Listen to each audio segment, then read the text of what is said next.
Penunjukan Pramono oleh sang ketua umum menimbulkan spekulasi jika PDIP memilih untuk berkompromi dengan istana dengan tidak mengusung Anies Baswedan. Nggak ada kompromi, kita semua baik-baik saja, berusaha untuk bisa saling menjaga persatuan dan kesatuan, dan pilkada ini kan hak politik dari semua partai politik, jadi mempunyai kesempatan untuk sama-sama mengusung calonnya masing-masing.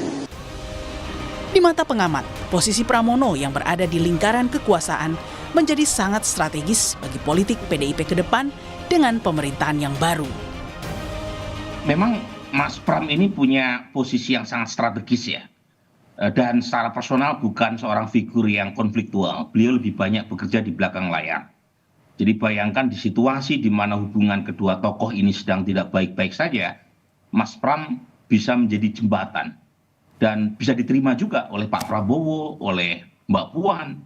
Jadi ini figur yang menurut saya less polarizing, lebih menyatukan. Mendapat wakil yang dikenal sebagai tokoh Betawi Rano Karno, sang penantang Ridwan Kamil yang dikenal fans berat klub Persib Bandung, mengaku sengaja menggunakan syal berwarna oranye untuk menghormati kultur warga Jakarta. Ia pun optimis menang karena punya pengalaman memimpin sejak jadi wali kota hingga gubernur. Pertama kami membawa pengalaman, saya 2 kali pemimpin wilayah, Pak Suswono membawa pengalaman sebagai menteri di pemerintah pusat. Dua kekuatan ini bisa mengisi semua kebutuhan ya dalam dimensi-dimensi pembangunan. Memang warna identitas wilayah Jakarta identik dengan warna oranye juga ya. Ini jam tangan saya juga oranye tuh. Karena kita menghormati nilai-nilai yang menjadi sebuah budaya di sebuah wilayah. Nah, karena wilayahnya Jakarta tentu kita menyesuaikan. Sejak pendaftaran dibuka tanggal 27 Agustus, KPU Jakarta sudah menerima 2 pasang calon yang diusung parpol, dan malam nanti 1 paslon dari jalur independen, yakni Dharma Pongrekun dan Kunwardana, dikabarkan baru akan mendaftarkan diri. Terpilihnya pasangan Pramono Anung dan Rano Karno terhitung kilat dan di luar prediksi. Lalu apa yang ditawarkan oleh pasangan ini untuk warga Jakarta bila nanti terpilih sebagai nahkoda daerah khusus Jakarta? Sudah bersama dengan kami petang hari ini saudara bakal calon wakil gubernur Jakarta Rano Karno. Selamat sore Bang Rano. Mbak Nilu, apa kabar sore? Sehat selalu Bang Rano. Saya langsung ingin menanyakan begini. Ya. Bang Rano, nama Anda maupun juga dengan Mas Pram itu tidak pernah masuk dalam radar survei. Tiba-tiba muncul sebagai pasangan calon. Bahkan sebelumnya kalau nama Anda mungkin sering disebut akan Ahok Rano Karno atau mungkin Anies Rano Karno. Tapi ini jadinya Pram Rano Karno. Apa sih ini pertimbangan mendasar dari Bu Mega mengutus 2 jagoannya di Pilkada DKI? Oke Mbak Luh, ini saya cerita apa? Saya agak terkejut waktu saya ketemu dengan Ibu Mega pada hari Senin itu. Saya makan siang dengan beliau, saya dipanggil. Beliau bertanya kepada saya, ini Jakarta sebentar lagi akan ditinggal. Kaget saya kan, maksudnya apa ini Bu? Jakarta tidak akan menjadi ibu kota, dia akan menjadi DKJ. Dia akan menjadi daerah khusus Jakarta. Nah setelah itu Jakarta apa? Apa isinya Jakarta? Saya juga cukup terkejut dengan apa ya? Ya saya tahu beliau ini kan presiden, dalam pengertian visi beliau kan Nusantara atau Indonesia. Ya, tapi Rano, maaf, beliau punya kegelisahan dengan ini. Oke, lanjut. Audionya sudah bagus, silakan. Oke. Nah jadi Jakarta akan menjadi wilayah yang baru. Nah inilah yang harus diisi. Saya juga cukup terkejut di saat Ibu menyebut nama Mas Pramono. Saya kenal dengan Mas Pram. Mas Pram itu saya kenal waktu beliau masih menjadi sekjen. Kemudian ya beliau tahu level menteri segala macam. Waktu Ibu bicara tentang Mas Pramono, saya juga tanya, Bu maaf, apa Mas Pram mau? Ini tidak kata tidak mau. Ini prerogatif saya sebagai ketua umum dan ini tidak ada diskusi. Perintah. Jadi kalian berdua harus masuk di wilayah DKI Jakarta. Itu loh Mbak. Oke, jadi pemilihan Anda berdua karena memang Bu Mega tidak mau orang di luar loyalis PDIP, yang loyal pada Bu Mega. Barangkali kita semua tahu ya, pada waktu hari Senin atau Selasa kan Mas Anies datang. Kebetulan yang terima saya Mbak nih. Memang setiap hari kami itu ada rapat ya, ada rapat memang sedang menggodok tentang apa namanya pilkada di beberapa daerah.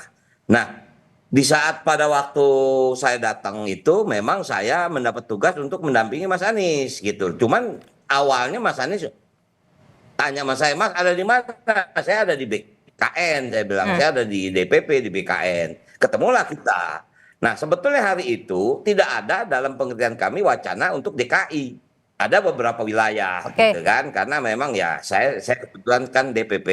Jadi memang kita harus mengejar sampai tanggal 27 itu harus selesai. Dalam arti kata semua wilayah cakada-cakada ini sudah selesai. Oke. Sebetulnya ya kita semua tahu lah nama Mas Anies ada dalam radar itu. Kemudian ada nama Mas Ahok juga. Artinya, nah Oke. tentang bagaimana saya dipilih dengan Mas Pram itu tentu adalah keputusan Ibu sebagai ketua umum dan Oke. kita sebagai petugas partai siap menyatakan ditempatkan di mana saja. Bang Rano, Anda tidak khawatir dianggap turun kasta gitu? Sebelumnya Gubernur Banten, sekarang jadi wakil gubernur, bakal calon wakil gubernur. No, tidak. Saya jujur pada waktu Ibu bicara itu, saya terpanggil, Mbak. Saya jujur terpanggil. Saya minta maaf, mungkin saya saya orang sangat romantis. Saya punya kesan kepada impian seorang Sabeni atau babenya Sidur tentang satu saat lo harus jadi gubernur DKI. Artinya dalam celotehan-celotehan dia, artinya sebuah jabatan itu kan nggak bisa dikerjakan sendiri. Ya kebetulan sebagai kebijakan ada pada pimpinan ada gubernur. Tapi seorang wakil gubernur itu juga punya fungsi yang tidak bisa diabaikan, Mbak.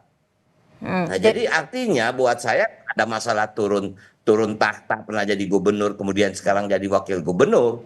Ini tugasnya berbeda dan kapasitasnya jauh lebih complicated daripada Provinsi Banten. Kompleksitasnya. Jadi yang ditawarkan oleh Pramono dan Rano Karno apa ini? Mengingat Jakarta ini berbeda dengan Banten, Mas. Sangat heterogen, kota yang metropolitan, pusat bisnis ke depannya. Ya, artinya begini, tentu kita sudah punya visi misi yang memang digodok oleh partai. Supaya apa? Ini menjadi satu guidance panjang bagi semua calon gubernur, wali kota yang memang ada di kabupaten kota masing-masing. Selain memang kita ini kan provinsi, wali kota, bupati itu kan semuanya representatif atau perwakilan dari pemerintah pusat. Pusat punya rencana dan daerah juga punya rencana. Nah, artinya untuk tahun 2024 ini DKI telah mengesahkan APBD-nya. Nah, tentu kalau APBD itu sudah berdasarkan istilahnya visi misi dari pimpinan terdahulu. Nah, untuk 2024-2025 dengan anggaran 85 triliun, kita harus menjalankan itu. Sambil kita siapkan visi misi untuk 2025 dan selanjutnya. Oke, nah, yang ditarget utama apa di situ, Mas? Jadi target utama di situ yang jadi program prioritas utama yang harus diselesaikan di DKI bagi pasangan Pramono Rano Karno itu apa? Mbak, dalam pemerintahan di mana-mana, apapun di mana-mana, itu sebetulnya hanya dibagi menjadi dua. Satu urusan wajib, satu urusan pilihan. Urusan wajib itu adalah yang terkait dengan pelayanan dasar. Misalnya seperti pendidikan dasar, kesehatan, lingkungan hidup, perhubungan, kependudukan, dan sebagainya. Itu adalah yang dikatakan urusan wajib. Nah, karena urusan pilihan itu tergantung bagaimana potensi, misalnya perikanan, kemudian pariwisata, pertanian, kehutanan, energi. Nah, artinya dari dua urusan wajib dan urusan pilihan itu adalah konsentrasi full dari sebuah pemerintah daerah di mana saja. Ini undang-undang. Sementara kita tahu Jakarta itu infrastruktur, kemacetan, banjir, sekarang ditambah lagi dengan iklim climate change, di mana air laut di sebagian utara sudah mulai meningkat. Ini harus menjadi pemikiran-pemikiran selanjutnya ke depan. Jadi itulah keberpihakan dari seorang pimpinan. Nah, itulah barangkali kenapa Mas Pramono Anung diperintahkan Ibu sebagai gubernur, karena beliau itu seorang konseptor. Yakin saya. Jadi ini sebetulnya minta maaf, bukan saya kampanye, belum waktunya kampanye. Ini pasangannya paling ideal sebetulnya. Oke, tapi Mas Pram begini, dari sekian, Bang Rano begini, dari sekian banyak masalahnya Jakarta ini, kalau pasangan Pram Rano Karno mau mulai dari mana dulu diselesaikan? Yang mana dulu? Pak, seperti saya katakan tadi, kita masuk ke sebuah wilayah itu tidak bisa kita bisa melangkah sendiri. Mereka sudah punya perencanaan awal. Kita lihat apa prioritas kalian. PJ gubernur sekarang prioritasnya apa? Oh ini, itu sudah disepakati oleh akan DPRD. melanjutkan berarti ya? Iya, DPRD sudah melanjutkan. Dia mengetok anggaran 85 triliun, itu harus dikerjakan.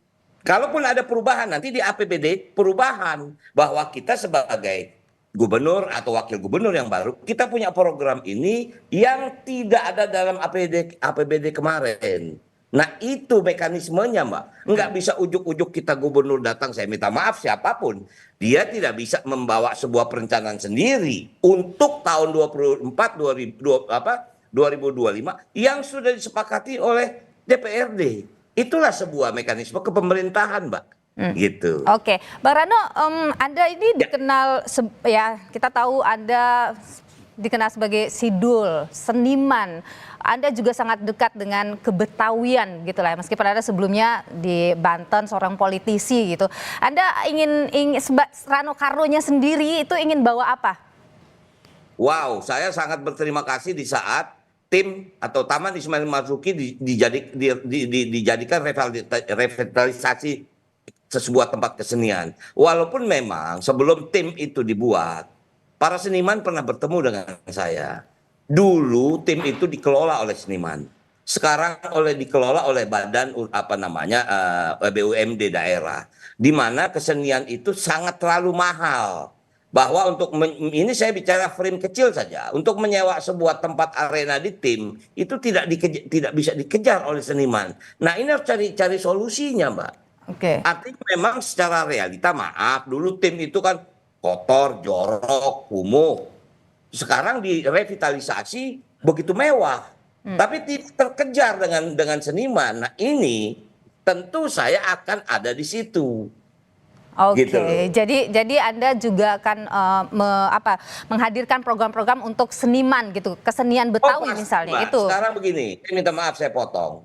Saya pada waktu itu saya tinggal di daerah Tebet atau di beberapa daerah di Jakarta itu balai rakyat ada banyak Mbak. Balai rakyat itu ditempatkan memang untuk anak-anak berkreasi, baik olahraga, kesenian, kebudayaan. Sekarang balai rakyat sudah rubuh semua. Kalaupun ada, sudah habis, tidak menjadi satu fokus. Nah itulah yang mungkin membuat anak-anak kita menjadi geng motor, mereka terlibat narkoba. Karena apa? Tidak ada pelarian dalam sebuah kreativitas. Itu yang saya bangun. Halo. Baik, Mas Pram, Bung Rano, maaf, Ya. saya selalu terganggu. Bang Rano, ada spekulasi yang muncul belakangan bahwa munculnya Mas Pram sebagai calon gubernur dan Anda sebagai calon wakil gubernurnya, begitu bakal calon ya. Ini ada sebuah kompromi politik gitu antara PDIP dengan Istana. Komentar Anda soal ini? Saya yakin tidak ada, Mbak. Tidak ada gitu loh. Ini kenapa misalnya, maaf, saya pertama kali hanya mendengar dua nama. Maaf, saya kembali lagi menyatakan Mbak, siapapun gubernurnya, wakil gubernurnya pasti Rano Karno. Artinya? Saya hanya mendengar dua nama. Dua nama itu Saya adalah? hanya mendengar dua nama, ya, Anies dengan Mas Ahok. Dan Nah kemudian kita ini kan partai kader, Mbak. Tentu prioritas utama adalah kader. Ingat, Mas Pramono Anung itu juga kader Partai PD Perjuangan. Oke. Yang mempunyai jalur profesional yang birokrasi yang luar biasa, lebih panjang daripada Ahok atau lebih panjang dari seorang Rano Karno. Jadi saya jujur begitu saya mendengar nama Mas Pram disebut dan saya dengar Mas Pram mau, itu yang membuat saya semangat. Yang membuat spekulasi ini muncul kan karena bagaimanapun Mas Pram itu dekat dengan Pak Jokowi dan dia juga dengan pengalaman politik yang sudah sekian puluh tahun itu dekat dengan ketua-ketua umum partai. Bahkan Mas Pram bilang juga bahwa dia ditelepon dan mendapat juga semacam support begitu dari sejumlah ketua umum partai. Jadi Mas Pram ini memang sosok yang paling diterima oleh semua kelompok begitulah kalau kita bicara partai-partai politik, sehingga ini yang disebut wah Mas Pram ini adalah sosok yang paling bisa jadi kompromi gitu. Mas Pram itu adalah seorang politisi yang Mas Pram itu seorang politisi yang sangat senior.